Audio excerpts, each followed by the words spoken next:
à tous, bienvenue pour cette nouvelle page d'Art Journal et vous l'avez vu en introduction, je vais mettre en scène cette jolie princesse de la nouvelle collection Stamping Bella.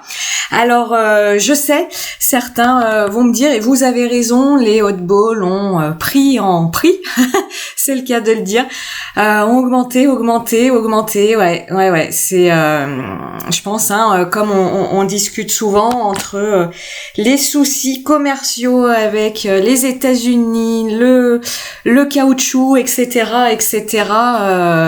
la marque n'est pas épargnée.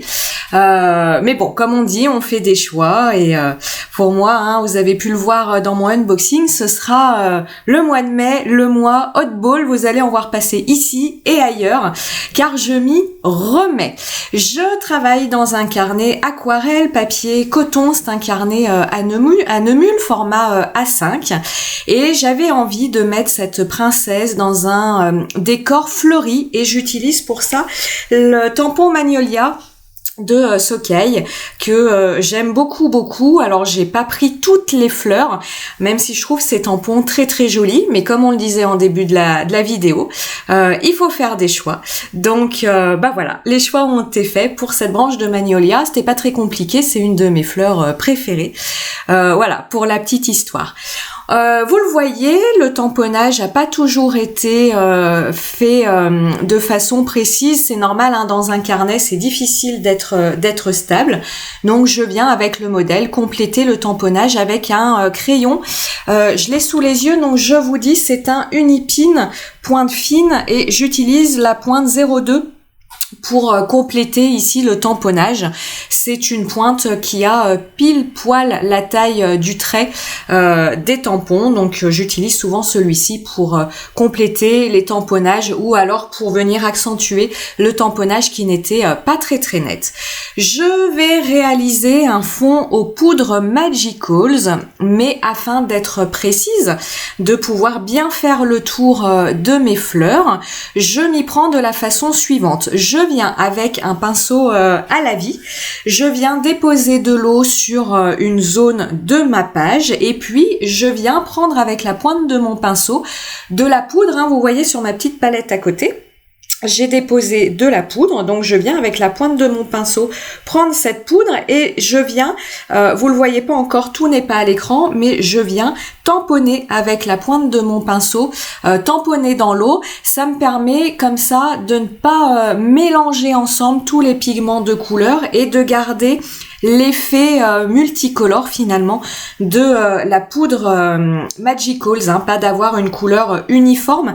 Si je mélangeais dans ma palette tous les pigments de couleur avec de l'eau, j'aurais une couleur rose uniforme. Ici, c'est pas ce que je veux, je veux vraiment qu'on ait tous les pigments de couleur qui apparaissent.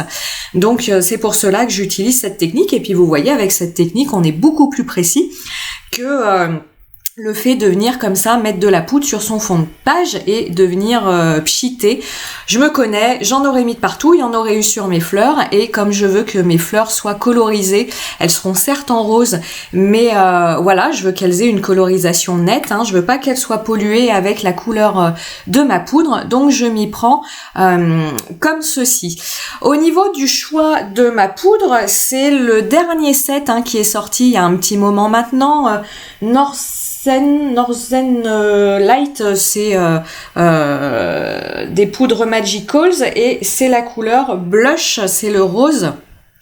Et cette poudre, elle est très intéressante pour la page que je veux réaliser parce que vous voyez, au niveau des pigments de couleur, on va être dans les couleurs de ma princesse, c'est-à-dire qu'on a du rose, du doré, du orange et puis parfois, on le voit en haut de ma page, on a quelques pigments de bleu-violet et vous le verrez dans la colorisation de ma princesse, on a du bleu-violet, donc je suis très contente parce que du coup, la couleur de ma poudre Magicals va rappeler la colorisation de ma princesse et ça c'est top. Je voulais profiter de la réalisation de cette page pour discuter avec vous d'un point particulier et vous me direz en commentaire si ça vous est déjà arrivé ou pas. Je vous disais en début de vidéo, le mois de mai, ça va être le mois Stamping Bella. Alors j'ai d'autres idées en tête Je vais pas faire que ça, mais en tout cas, j'ai envie de m'y remettre. Et je voulais discuter avec vous du fait que, pour ma part, ces derniers temps, j'ai voulu tenter d'autres choses. Vous l'avez peut-être vu passer en story sur Instagram, ici ou là. J'ai voulu tenter d'autres choses avec des encres aquarellables, avec des acryliques. Et en fait, j'ai voulu tenter d'autres choses en m'inspirant du travail, des réalisations de certaines personnes qui travaillent plus avec les acryliques ou les encres aquarellables, pas les aquarelles, mais les encres qui sont beaucoup plus flash. Et je me suis rendu compte, en fait, que j'étais partie dans une dynamique à vouloir finalement copier le travail de quelqu'un. Alors quand je dis copier, c'est pas vouloir placer tel tampon à tel endroit comme la personne, utiliser la même ambiance, mais à vouloir copier finalement le style artistique de quelqu'un. Alors quand je dis quelqu'un, j'ai pas de nom en tête, parce que je vois beaucoup de choses, je regarde pas mal de choses, pas mal de vidéos, et je me suis finalement rendu compte qu'à vouloir m'approprier un style qui n'était pas du tout le mien, je me suis un peu perdue. Alors ça a pas pris longtemps, mais je me suis un petit peu perdue et je suis allée finalement dans des techniques, dans des réalisations qui n'étaient pas du tout moi. Et au final, je n'y ai pris aucun plaisir. Au final, voilà, j'essayais de faire des choses qui n'étaient pas moi, qui ne me correspondaient pas, que ce soit au niveau du matériel utilisé, que ce soit au niveau des couleurs utilisées. J'ai voulu faire des pages avec toutes les couleurs de l'arc-en-ciel, ce que je ne fais en général jamais. Souvent, je vous dis, je pars sur un combo couleurs de 2 voire 3 couleurs max, en tout cas 2-3 couleurs maximum dominantes. Là, j'ai voulu essayer des trucs avec toutes les couleurs et ça ne m'a pas du tout plu. En tout cas, ça ne m'a pas du tout plu dans ma façon de faire. Ça me plaisait chez les autres personnes puisque j'ai voulu copier le style, mais ça ne me plaisait pas moi dans ma façon de faire. Et finalement, j'ai eu cette petite réflexion où je me suis dit, mais arrête de vouloir faire ce que les autres font. C'est en tout cas leur style à eux, c'est pas du tout le tien, ça ne te convient pas. Donc que tu utilises un autre matériel, ça c'est pas un souci, mais continue à explorer cet autre matériel avec ton style à toi, tes combos couleurs à toi, ta façon de faire des pages à toi, et arrête d'être dans l'imitation de finalement d'autres personnes, parce que je me perdais complètement et j'avais fini par plus du tout prendre plaisir à ce que je faisais, ce qui était quand même franchement dommage. C'est pour ça que je vous disais en début de vidéo, je reviens finalement avec cette page et ça m'a fait beaucoup de bien, avec et à la fois des techniques et à la fois une présentation de page que je connais bien, avec laquelle je suis à l'aise et avec laquelle finalement je prends beaucoup de plaisir à faire les choses, même si je teste d'autres choses, même si je teste d'autres matériels, j'arrête finalement de me perdre et à vouloir faire quelque chose qui n'est pas moi, tout simplement. Donc c'est ce que je voulais un petit peu aborder dans cette page avec vous aujourd'hui, même si on va parler d'autres choses. C'était le fait parfois de vouloir tellement vouloir copier quelqu'un d'autre qu'on s'y perd et qu'on n'y prend pas un franc plaisir. Donc dites-moi en commentaire si ça vous est déjà arrivé ou pas du tout, on pourra échanger bien volontiers là-dessus. On va un petit peu parler colorisation, de ces magnolias. Donc pour l'ensemble de la colorisation de ma page, que ce soit les fleurs ou la princesse tout à l'heure, j'utilise les crayons aquarellables Albrecht Dürer de Faber-Castell. Ici, pas de pensée particulière dans le choix de ces crayons. Je voulais utiliser des crayons de couleur aquarellables, c'est ceux que j'avais actuellement sur mon bureau. Il n'y a pas plus de raison de ça pour cette page-là à l'utilisation de ces crayons. Je vous l'ai déjà dit dans de précédentes vidéos, mais c'est des questions qui reviennent très très souvent, donc je me répète, il n'y a aucun souci. Albrecht Dürer et Supracolor Soft de Caran d'Ache, même combat, même matériel, vous obtiendrez exactement les mêmes résultats au niveau colorisation. Seule la palette de couleurs change. Donc au niveau des questions, qu'est-ce qu'il vaut mieux choisir? Qu'est-ce qui est le mieux? On va pas avoir de mieux. on va être exactement sur les mêmes produits, seules les couleurs vont changer. Au niveau de la colorisation de la branche de Magnolia, vous le voyez, j'applique une première couleur de rose clair. Parenthèse, comme toujours tous les combos couleurs sont sur le blog, sur l'article de blog qui va avec cette vidéo. Donc j'applique ma première couleur rose clair. Vous voyez, cette première couleur, je ne la fais pas aller jusqu'au bout du pétale. Je m'arrête avant pour pouvoir bien aquareller le rose et pour avoir un rendu très rose clair voire blanc en bordure de mon pétale. Et puis je viens appliquer du rose plus foncé au centre de la fleur, avec l'idée que le centre de ma fleur est plus foncé, plus ombré que l'extérieur des pétales. Comme d'habitude, je viens passer mon pinceau à réservoir d'eau en allant de l'extérieur vers l'intérieur, c'est-à-dire de l'extérieur du pétale vers l'intérieur de la fleur. Petite nuance ici, parfois je viens reprendre un petit peu de couleur, un petit peu mon petit rose pâle et je viens l'appliquer dans la zone que j'avais laissé blanc pour avoir une couleur encore plus claire que ce que j'ai lorsque je viens directement aquareller ma couche de crayon de couleur. Je viens faire les tiges avec 2 couleurs de vert. Je les ai pas devant les yeux. Pareil, vous les avez au niveau de l'article de blog. Et puis, je viens repasser les traits des pétales. Alors, l'intérieur des pétales, je viens ajouter un petit trait, une petite touche de stylo gel doré. Donc, c'est le stylo gel Pentel. Vous me voyez des fois la main sortir de l'écran. C'est tout à fait normal. En fait, le stylo gel Pentel, c'est une bille qu'il y a au niveau de la mine du crayon. Et comme mon papier est un petit peu texturé, c'est du papier aquarelle, parfois la bille se bloque.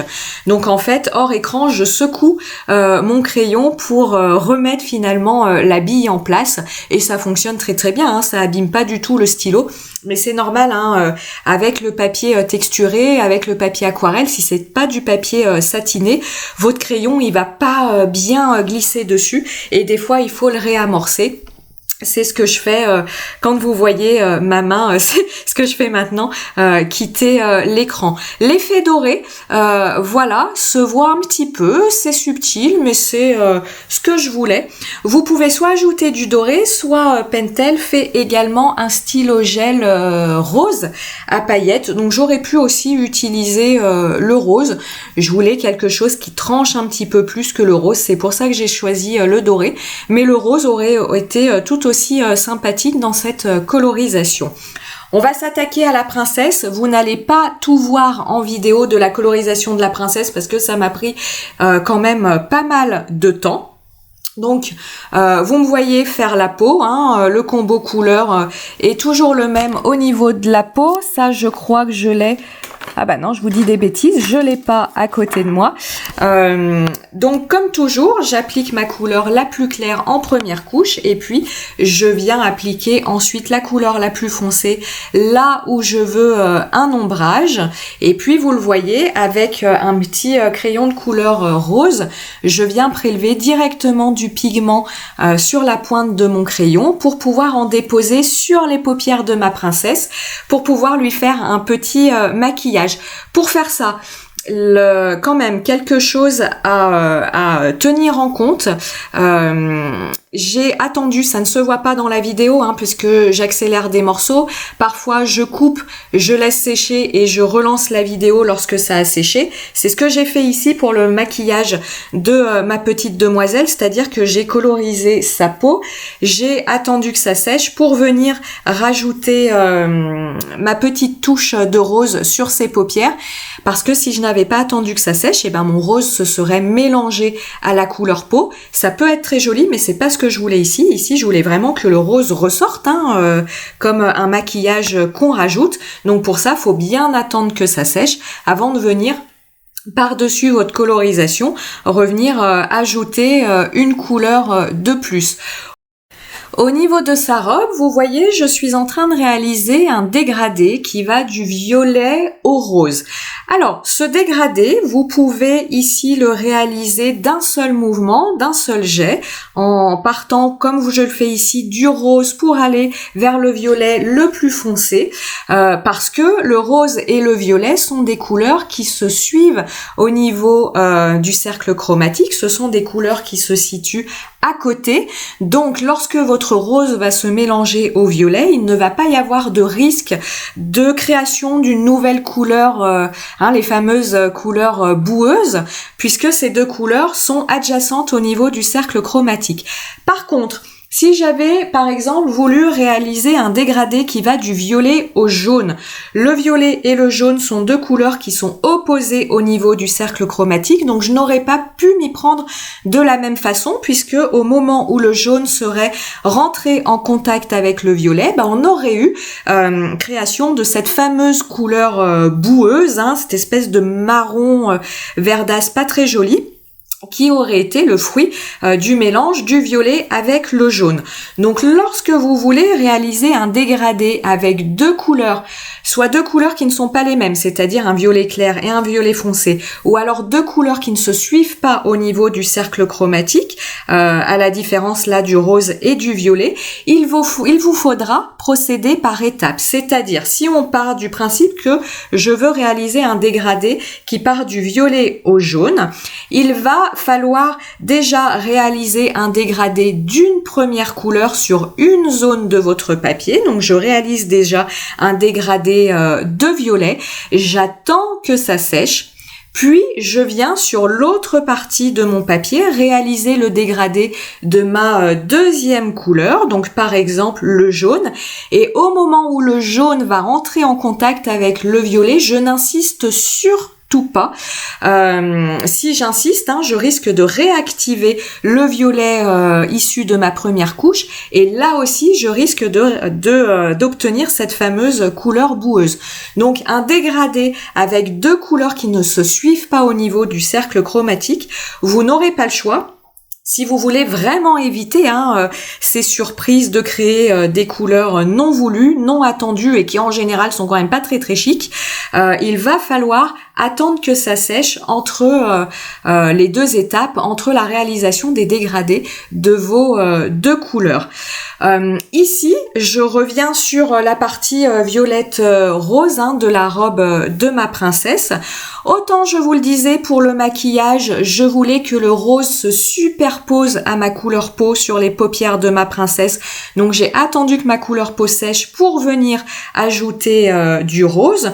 Autant sur la robe, comme je veux que les couleurs se fondent entre elles, vous reviendrez en arrière de la vidéo pour voir l'illustration de ce que je vous dis maintenant.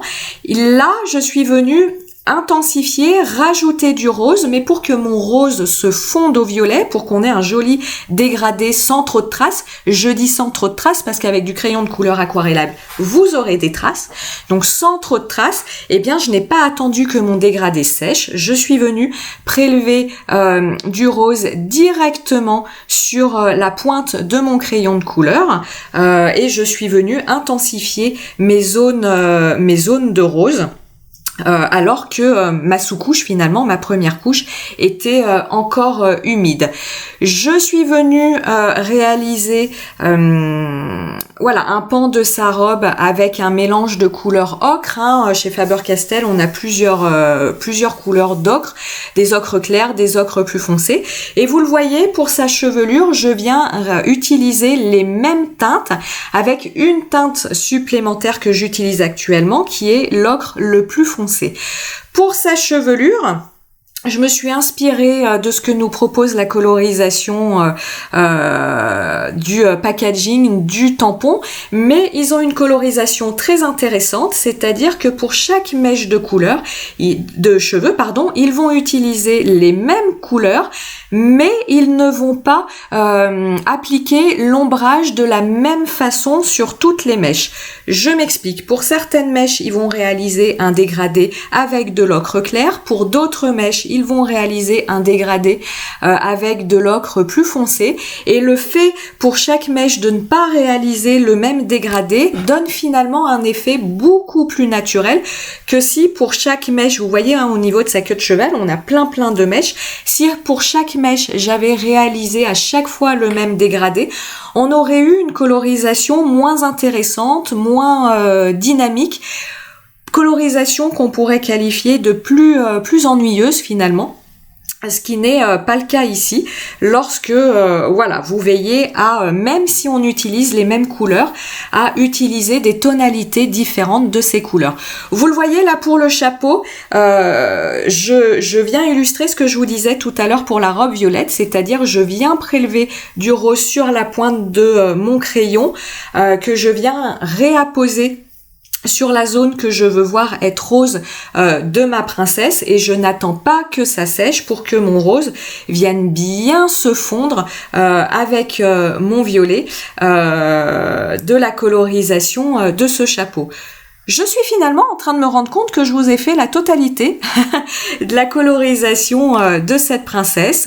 Pour le voile, je suis venue utiliser exactement les mêmes couleurs que pour, vous voyez, à l'intérieur de sa robe, on a un jupon, on va appeler ça comme ça, qui est rose.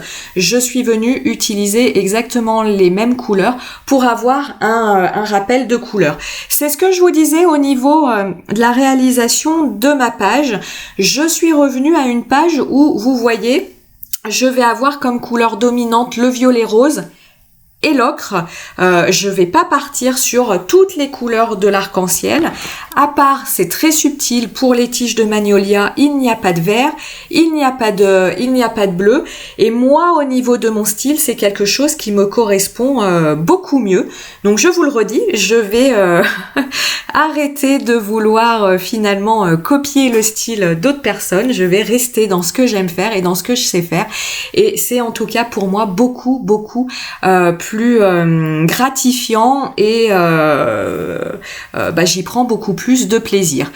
Pour continuer à texturer mon fond, vous voyez, pour répondre à mes feuilles de magnolia, je suis venue avec une Distress, alors pas oxyde, vous auriez pu le faire avec la Distress oxyde, mais la couleur rose que j'ai utilisée, je ne l'ai qu'en Distress ink. C'est exactement pareil ici, puisque je n'aquarelle pas mon encre. Donc je suis venue, pour répondre à mes fleurs de magnolia, appliquer un motif avec un pochoir fait du scrap. C'est un motif avec plein de feuilles et de fleurs. Pour matérialiser l'emplacement de ma princesse, je viens avec un tampon non monté de la Fée, un tampon texte, appliquer ce tampon là où sera mise ma princesse.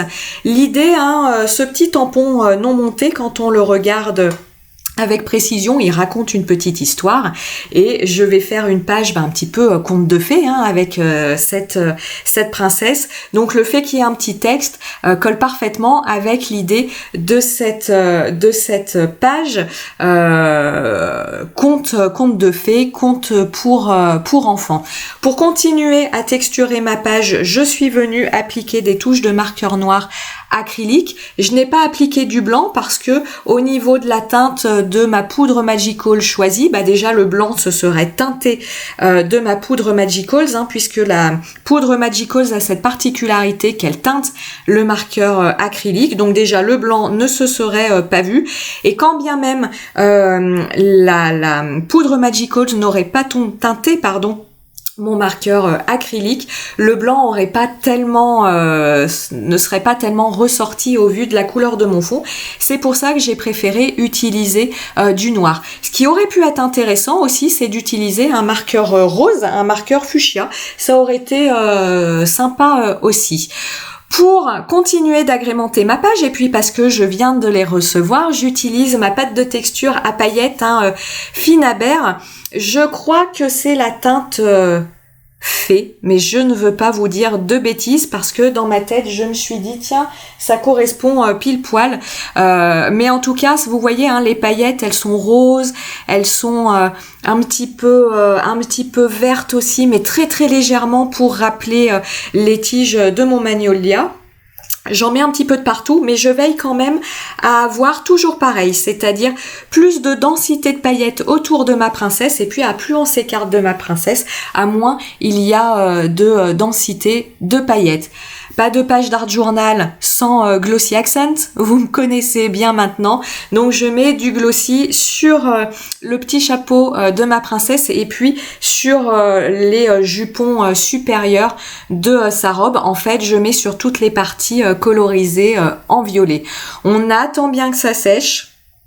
Puis, en dernier lieu, je viens ajouter des touches de marqueur blanc acrylique. Le marqueur blanc acrylique, en tout cas celui-ci, se voit bien sur le crayon de couleur aquarellable. Il ne prend pas la teinte du crayon de couleur aquarellable. Ça fonctionne plutôt bien, donc c'est plutôt sympathique. Et puis évidemment sur le glossy accent, alors là, ça ressort de mille feux. Ce que vous ne verrez pas dans la vidéo, et à l'heure actuelle, ça n'est toujours pas sur ma page, je vais faire ça dans quelques instants, c'est un titre. J'aimerais bien, dans tous mes tampons, trouver un titre. J'aimerais noter « Il était une fois » pour rappeler encore l'ambiance conte de fées, mais je n'arrive pas à trouver dans tout ce que j'ai un tampon où il est noté « Il était une fois ». Je pourrais le construire moi-même avec un alphabet, sauf que je n'ai que des alphabets de grande taille, donc ce serait un titre énorme par rapport à la taille de ma page, ce qui ne m'irait pas du tout. Je pourrais le faire moi-même c'est peut-être ce que je vais finir par faire, en imprimant dans une typographie qui me plaît le « Il était une fois » à l'ordinateur, mais j'aimerais vraiment quelque chose qui soit tamponné directement sur ma page. Donc je vais chercher, et puis peut-être que lorsque vous verrez passer la photo finale, eh bien il y aura ce titre ou pas, ou un autre, bref, vous verrez bien.